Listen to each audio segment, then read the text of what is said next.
नमस्कार दोस्तों, स्वागत है आपका अपने YouTube चैनल जीरो इग्नोरेंस पर। आज हम बात करेंगे DSSB के अंदर जो भर्ती आती है उसका रिजल्ट आता है, उसके बाद में ई डोजर भरा जाता है।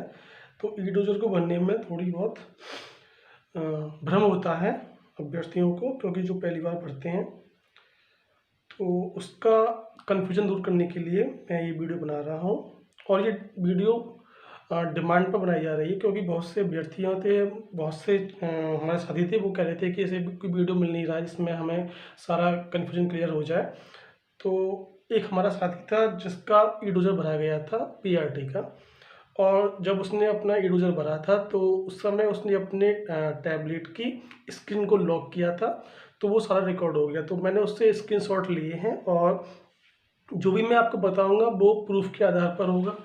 और ये जो स्क्रीनशॉट है मैं अपने टेलीग्राम ग्रुप में डाल दूंगा, जहां पर आप इसका प्रूफ देख सकते हैं। क्योंकि आजकल क्या होता है कि कोई भी कुछ भी बता देता है, लेकिन उस क्लेरिफिकेशन का प्रूफ नहीं देता है। तो मैं प्रूफ दूंगा, स्क्रीनशॉट है जो कि ऑफिशियल है, जो उसने भरे थे।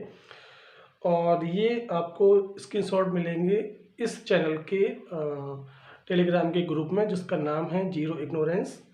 एक हमारा जीरो इग्नोरेंस के नाम से डिस्कशन ग्रुप भी है। अगर आपको उन स्क्रीनशॉट से रिलेटेड या और कोई भी कोई कन्फ्यूजन है तो आप उसमें सेंड कर सकते हैं। तो आपको टेलीग्राम के ऐप में जाकर के केवल फाइंड करना है जीरो इग्नोरेंस डिस्कशन ग्रुप, तो आप उसको ज्वाइन कर लेंगे। या फिर अगर आप केवल चैनल देखना चाहते हैं तो जीरो इग्नोरेंस का नाम से चैनल है। तो हम शुरू करते हैं अपनी इस वीडियो को, ठीक है। देखिए, चाहे तो ई डोजर DSSB का PRT का फिल हो या फिर किसी और वैकेंसी का TGT का PGT का, इसमें कुछ बिंदु ऐसे होते हैं जो कि सेम होते हैं, और कहीं कहीं पर बदलाव होता है। वो बदलाव केवल जो न्यूनतम योग्यता होती है उस बिंदु पर बदलाव होता है, और जो अनिवार्य योग्यता हैं जैसे कि हाई स्कूल हुआ, 12th हुआ, एडमिट कार्ड हुआ, आपका OBC का सर्टिफिकेट हुआ, तो ये सारी चीज़ें तो सभी में कॉमन रहती हैं। तो ये PRT के बेस पर है ये वीडियो, क्योंकि ऑफिशियल उसका ई डोजर का स्क्रीनशॉट मेरे पास में है, मेरे दोस्त के, जिसने उसने भेजा था मुझे, ठीक है। तो हम आपको बताते हैं इसमें क्या क्या लगाना है और कैसे कैसे लगाना है। ये वीडियो थोड़ी बड़ी हो सकती है, क्योंकि इसमें पूरे ई डोजर की जो प्रक्रिया है वो बता दी जाएगी। और अगर आपके जैसे कि कुछ प्रमाण पत्र ऐसे होते हैं जो वैकल्पिक होते हैं, किसी को चाहिए किसी को नहीं चाहिए। जैसे कोई प्राइवेट विश्वविद्यालय से या महाविद्यालय से अपना स्नातक, स्नातकोत्तर या B.Ed करता है तो उसके लिए एफिलिएशन सर्टिफिकेट चाहिए, और जो गवर्नमेंट से करता है उसको नहीं चाहिए। तो आप इस वीडियो के कमेंट बॉक्स में या हमारे टेलीग्राम चैनल के ग्रुप में अपना विश्वविद्यालय का नाम और क्या कोर्स किया है आपने, किस सेशन में किया है, यदि आपको एफिलिएशन सर्टिफिकेट के बारे में कोई जानकारी चाहिए तो हम उस पर्टिकुलर विश्वविद्यालय का जो प्रोसीजर है उससे देख करके आपको एक वीडियो बना देंगे। तो जिसको भी वो एफिलिएशन से संबंधित कोई कन्फ्यूजन है, आप अपने विश्वविद्यालय का नाम, अपने कोर्स का नाम जो आपने किया है और जिस ईयर में किया है, तो उस हिसाब से हम उस विश्वविद्यालय की प्रोसेस को देख करके आपको बता देंगे, ठीक है। देखिए, जैसे मैं अपने इस टैबलेट में देख पा रहा हूँ, स्क्रीनशॉट जो मेरे पास में है वो है आपके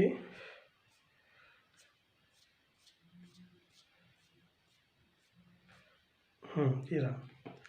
इसमें जब आपका रिजल्ट आता है तो उसके बाद में एक नोटिस आता है, जिस नोटिस में आपको बताया जाता है पॉइंट टू पॉइंट कि आपको क्या क्या सर्टिफिकेट चाहिए, क्या क्या आपको प्रोसीजर अपनाना है, और उसके बाद में वो फिल होते हैं। तो कुछ पॉइंट हमारे इसमें छूट जाते हैं, क्योंकि ETC कर दिया जाता है किसी इस पॉइंट में कि certificate dot dot dot ETC का मतलब कि और भी चाहिए सर्टिफिकेट। तो वो आपको जब आप फिल करेंगे तब आपको पता पड़ता है। तो पहले जो नोटिस में जो चीज़ आती है मैं वो बता रहा हूँ, उसके बाद मैं चलूँगा जो ओरिजिनल भरा है जिस विद्यार्थी ने ई डोजर, उसके स्क्रीनशॉट के बारे में, ठीक है। उससे आपको बताऊँगा कैसे कैसे होता है। तो ये जो सर्टिफिकेट का ये जो ई डोजर का है, इसमें डॉक्यूमेंट जो मांगे गए हैं वो है आपका पहला नंबर मांगा गया है caste certificate for candidates who have applied under SC ST OBC Delhi category. अब एक कैटेगरी नई बढ़ गई है जो है EWS। देखिए इसमें SC और ST किसी भी राज्य से हो, चाहे दिल्ली से हो या किसी भी राज्य से हो, उनका प्रमाण पत्र मान्य होता है, वो अपना लगा सकते हैं। लेकिन इसमें जो OBC है, OBC वालों के लिए स्पेशल लिखा हुआ है कोष्टक करके दिल्ली, यानी कि जो दिल्ली के OBC हैं केवल वही OBC काउंट किए जाएंगे और किसी राज्य के OBC वहाँ पर जनरल में काउंट किए जाएंगे।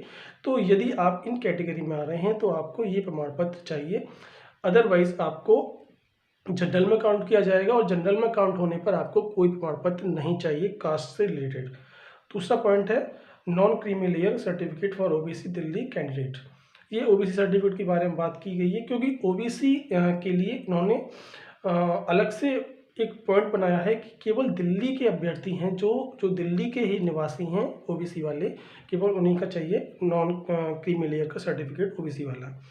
थर्ड है father's caste certificate if applicant's caste certificate has been issued other state but the candidate claims OBC Delhi status। ये उनके लिए है कि जिस अभ्यर्थी ने OBC का सर्टिफिकेट है उसके पास में, लेकिन उसकी जो जिसके पास जो OBC का है दिल्ली का, लेकिन उसका कास्ट सर्टिफिकेट यदि दिल्ली से किसी अलग राज्य का है तो उसके पापा का भी कास्ट सर्टिफिकेट चाहिए। मतलब ये है कि अगर कोई बच्चा दिल्ली का OBC सर्टिफिकेट लगा रहा है तो केवल बच्चे का सर्टिफिकेट नहीं देखते, वो उसके पापा का सर्टिफिकेट भी देखते हैं कि ऐसा हो सकता है कि OBC का फ़ायदा लेने के लिए यदि कोई बच्चा दिल्ली में रहा हो कोई 1 साल 2 साल 6 महीने या फिर किसी तरीके से उसने सर्टिफिकेट बनवा लिया हो तो कहीं ऐसा तो नहीं है, इसलिए वो उसके पापा का सर्टिफिकेट भी देखते हैं। उसमें ये देखा जाता है कि 1993 से पहले उसके पापा दिल्ली में रह रहे हों और OBC का सर्टिफिकेट उसके पापा के पास भी हो। तो OBC वालों के लिए केवल अपना ही सर्टिफिकेट नहीं देना होता है, अपने पापा का सर्टिफिकेट भी लगाना होता है। ठीक है।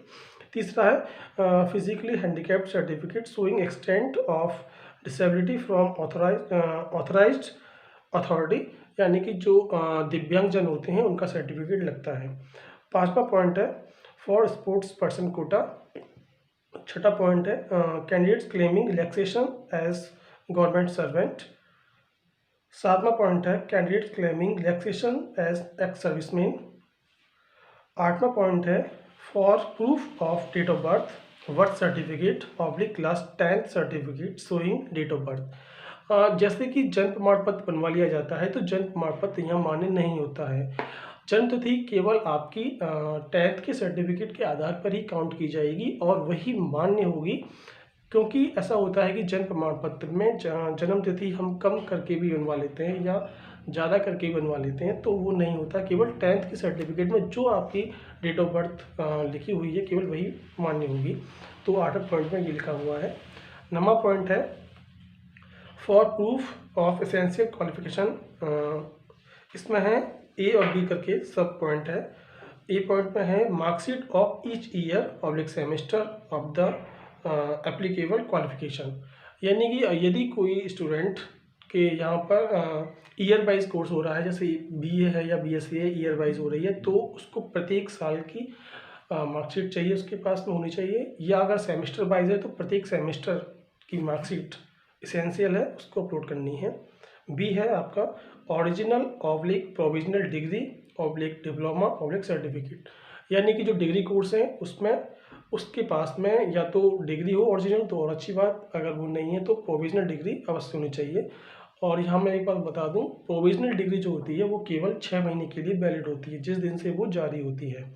तो अपना आप देख लें, अगर आपके पास प्रोविजनल डिग्री है तो आप उसकी डेट देख लें और उससे काउंट कर लें कि कहीं 6 महीने से एक्सटेंड तो नहीं हो रही, तो फिर आप दूसरी प्रोविजनल डिग्री बनवा लें। यदि आपके पास ओरिजिनल डिग्री है तो कोई ज़रूरत ही नहीं है, वो तो लाइफ टाइम वैलिड रहती है।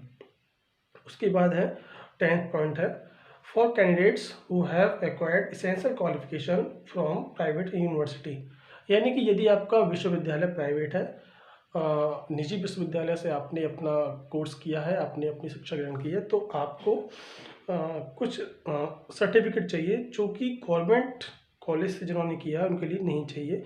ये केवल ओनली फॉर प्राइवेट स्टूडेंट है, यानी प्राइवेट यूनिवर्सिटी के छात्र। जिसमें ए पॉइंट है proof of recognition of the institute और proof of recognition of the course by the complete authority. जैसे आपका बीएड होता है, एनसीटी से आपका रिकॉग्निशन सर्टिफिकेट होना चाहिए, और आपका जैसे ग्रेजुएशन वगैरह है ये आपका यूजीसी से जो आपका एफिलिएशन सर्टिफिकेट है इंस्टीट्यूट का वो भी आपको चाहिए। तो ये प्रत्येक विश्वविद्यालय का अलग अलग होता है। तो विश्वविद्यालय की जो प्रक्रिया है कहीं कहीं पर तो आपको ऐसा होगा कि आप अपने विश्वविद्यालय में संपर्क करेंगे तो आपको वहाँ पर हैंड टू हैंड दे दिया जाएगा। कहीं पर ऐसा होता है कि आपको ऑनलाइन यानी कि स्वयं परिश्रम करके प्राप्त करना होता है, या तो ऑनलाइन अप्लाई कीजिए या फिर जो भी है अपना विश्वविद्यालय में जाकर के देखिए, ठीक है। फिर है आपका 11 point, copy of admit card showing signature of candidate and counter signature by invigilator not to be self attested. यानी कि जितनी भी सर्टिफिकेट आपको लगाने हैं वो आपको सेल्फ अटेस्ट करके अपलोड करने हैं, लेकिन ये जो एडमिट कार्ड है ये आपको सेल्फ अटेस्ट नहीं करना है।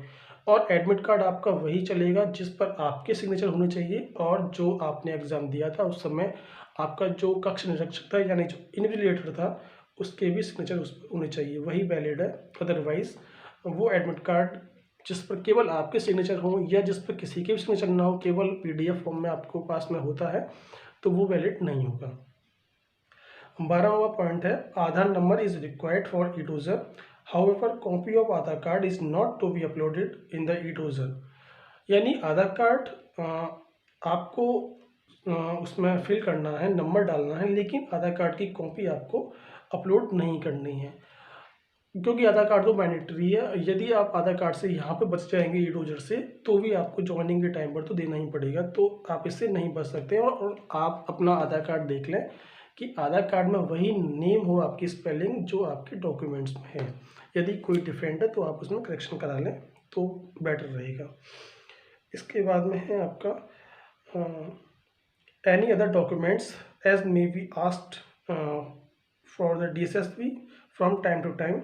फिर इसके बाद फोटोग्राफ हैं, सिग्नेचर है, थंब इम्प्रेशन है। जब आप थंब इम्प्रेशन अपलोड करेंगे तो आपको राइट थंब इम्प्रेशन अपलोड करना है, लेफ्ट नहीं करना है, राइट इसमें वाकायदा लिखा हुआ है। हाँ, यहाँ पे मैं एक बात बताऊँ, जब आप ई-डोजर सबमिट करेंगे अपना तो वहाँ पर केवल ऑप्शन आएगा सबमिट करने के लिए कि आपको थंब इम्प्रेशन सबमिट करना है। वहाँ पर ये लिखा हुआ नहीं होता है कि ये राइट करना है या लेफ्ट करना है, लेकिन इस नोटिस में जो नोटिस DSSB जारी करती है उसमें साफ साफ लिखा हुआ है कि राइट थंब इम्प्रेशन आपको सबमिट करना है, अपलोड करना है। इसके बाद में standard declaration from form A as given below. एक स्टैंडर्ड डिक्लेरेशन होता है, उसमें केवल ये होता है कि जो भी मैं अपनी जानकारी दे रहा हूँ वो सही है और मैंने कोई तथ्य नहीं छुपाया। यदि कोई तथ्य छुपाया हुआ पाया जाता है तो मेरा जो अभ्यर्थन है या जो मेरा अपॉइंटमेंट है वो निरस्त कर दिया जाए, इसके लिए मैं स्वीकृति देता हूँ। तो एक स्टैंडर्ड डिक्लेरेशन फॉर्म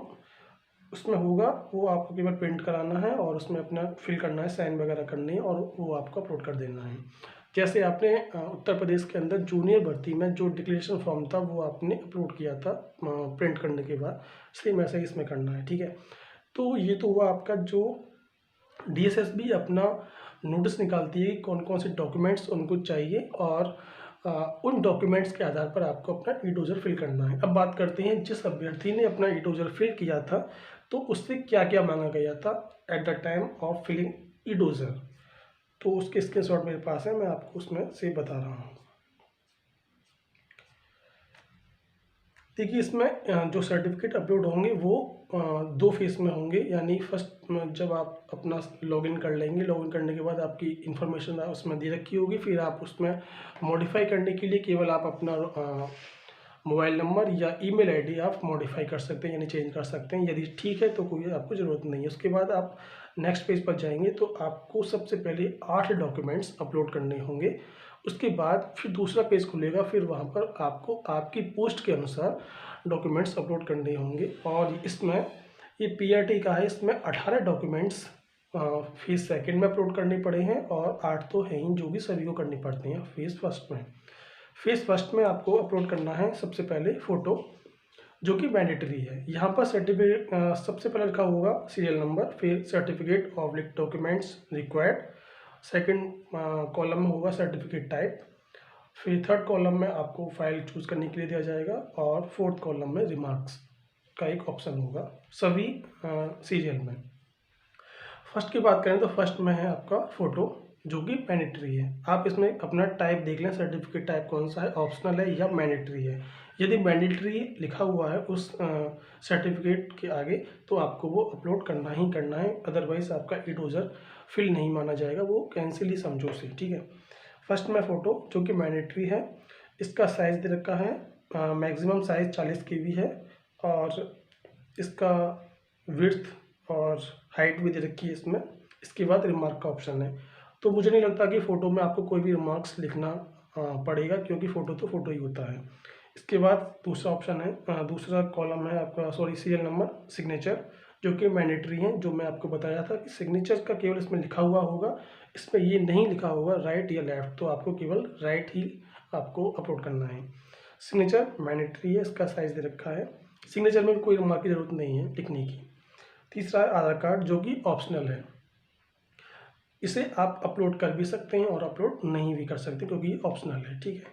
कोई ज़रूरत भी नहीं है अगर आप इसको ना चाहें कि हम अपना आधार कार्ड अपलोड करें, लेकिन आप इससे बच नहीं सकते, कहीं ना कहीं आपको अपलोड तो करना ही पड़ेगा, या आपको अपने आधार कार्ड की इन्फॉर्मेशन देनी ही पड़ेगी जब आप ज्वाइनिंग करेंगे तब, या आप स्कूल जाएंगे तब।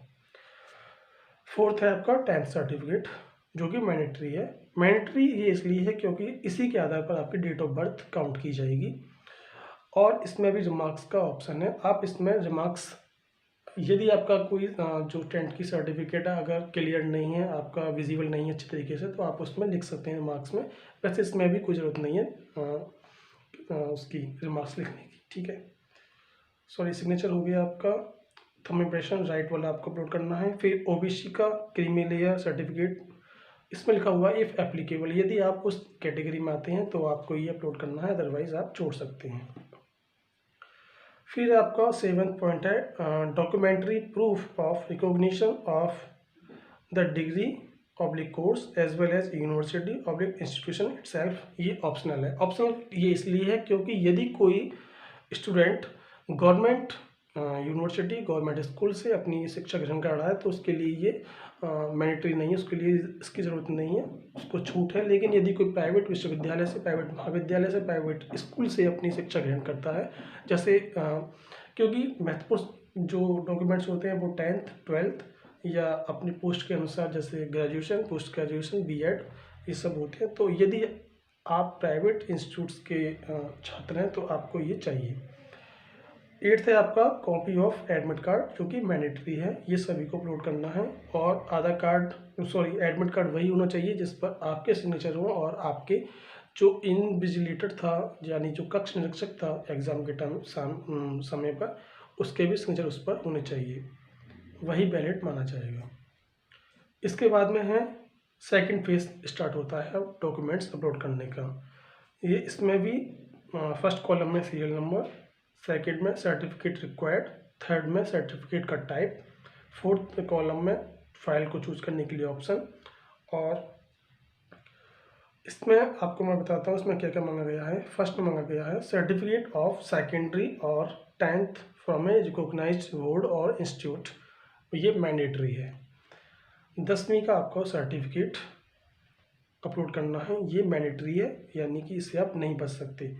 सेकंड है आपका सीरियल नंबर में मार्कशीट ऑफ सेकेंडरी और 10th showing passed Hindi as a subject at secondary level from a recognized board और इंस्टीट्यूट, यानी आपको 10th का सर्टिफिकेट तो अपलोड करना ही है, लेकिन आप ये और देख लें कि आपके पास 10th में हिंदी एक विषय के रूप में था या नहीं, क्योंकि ये आपको मैंडेटरी है कि आपके पास हिंदी अवश्य होनी चाहिए 10th में। फिर थर्ड है आपका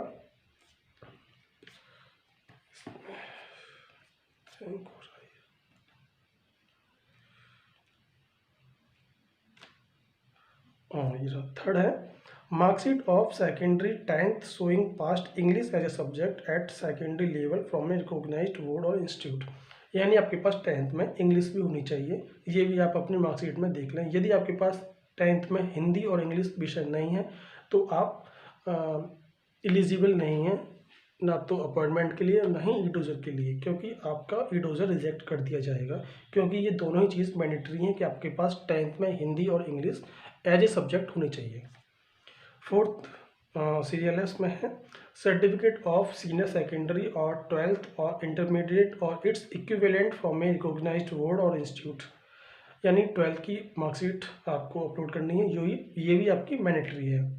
फिफ्थ है marksheet of senior secondary 12th और इंटरमीडिएट और its equivalent showing passed English as a subject from a recognized board और इंस्टीट्यूट, ये भी आपका मैंडेटरी है। यानी 12th आपके पास हो लेकिन 12th में इंग्लिश एक सब्जेक्ट आपके पास में होनी चाहिए।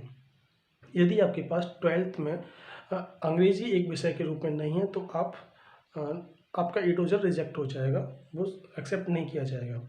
सिक्स पॉइंट है आपका सर्टिफिकेट ऑफ 2 ईयर डिप्लोमा और certificate course in elementary teaching education course, क्योंकि ये जो स्क्रीनशॉट्स हैं ये पीआरटी वाले अभ्यर्थी की हैं, तो इसमें 6 पॉइंट पर वो बीटीसी या डिप्लोमा की जानकारी मांगी गई है।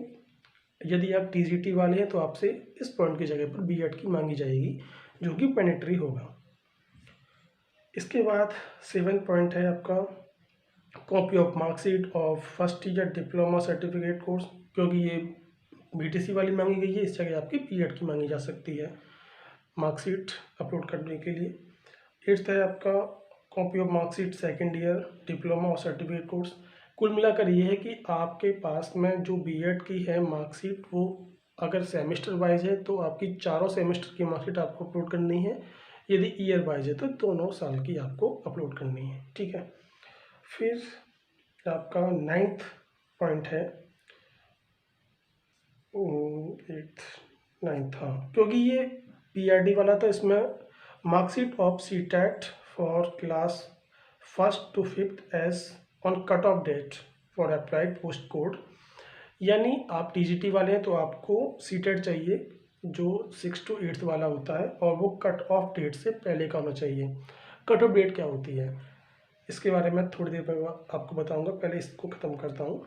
फिर 11 पॉइंट है आपको यदि आप किसी सर्विस में है तो आपको एनओसी चाहिए, एनओसी आपको अपलोड करनी है, और ये आपका ऑप्शनल है, यानी यदि आप हैं तो आप अपलोड करें वरना छोड़ दें। इसके बाद में है आपका बस ये जो लास्ट में 16, 17, 18 ये जो पॉइंट हैं ये उनके लिए, यदि आप एक्स सर्विस मैन हैं तो आपको अपलोड करना है, यदि आप एज में रिलैक्सेशन चाहते हैं तो आपको अपलोड करना है, तो ये मैंडेटरी नहीं है। अपनी सिचुएशन के आधार पर अपना देख लें कि आप उस कैटेगरी में आ रहे हैं तो आप अपलोड करें वरना नहीं करें। अब हम बात करते हैं कट ऑफ डेट की। कट ऑफ डेट जो प्रमाण पत्रों की है, वो सभी प्रमाण पत्र की कट ऑफ डेट वो होती है जिस दिन फॉर्म फिल करने की लास्ट डेट होती है, यानी फॉर्म फिल करने की लास्ट डेट से पहले के सारे सर्टिफिकेट आपके पास होने चाहिए। तो आप एक बार अपने सारे डॉक्यूमेंट्स देख लें, इस पर डेट लिखी होगी, और अपना जो फॉर्म फिल किया है उसकी लास्ट डेट कब थी ये देख लें। यदि उस डेट से पहले के सारे सर्टिफिकेट है तो आप ठीक हैं, आपका ई डोजर मान्य होगा, वरना इनवैलिड हो जाएगा, ठीक है। तो ये तो रही आपकी ई डोजर में क्या क्या सर्टिफिकेट चाहिए और कैसे कैसे आपको अपलोड करने हैं, ठीक है। अब मैं आपको बताता हूँ कि इसमें जो आपका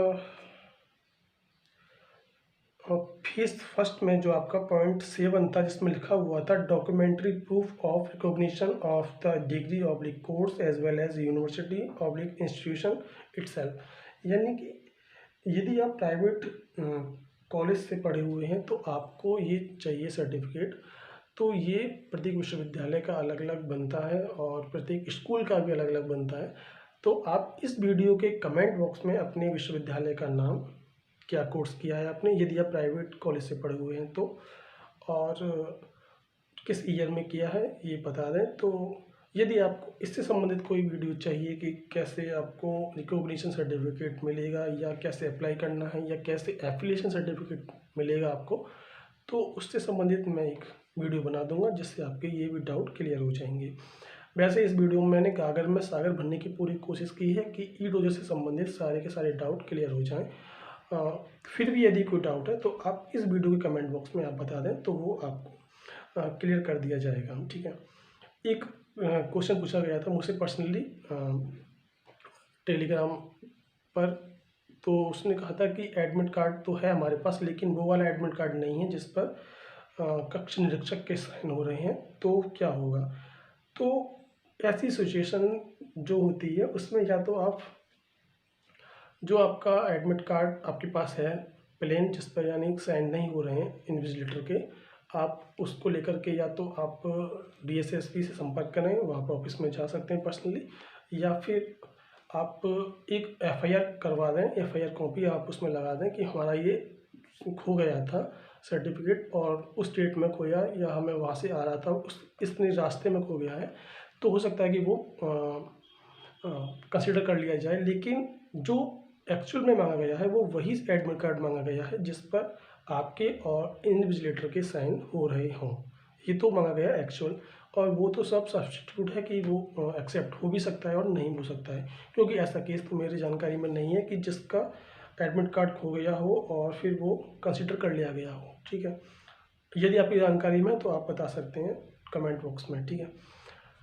आप ये सारे जो मैंने आपको बताई ये चीज़ें, ये ऑफिशियल स्क्रीनशॉट हैं जो कि एक स्टूडेंट ने फिल किया था ईडोजर। आप इनको देखना चाहते हैं तो आप हमारे टेलीग्राम ग्रुप को ज्वाइन कर सकते हैं, जिसका नाम है जीरो इग्नोरेंस डिस्कशन ग्रुप या जीरो इग्नोरेंस।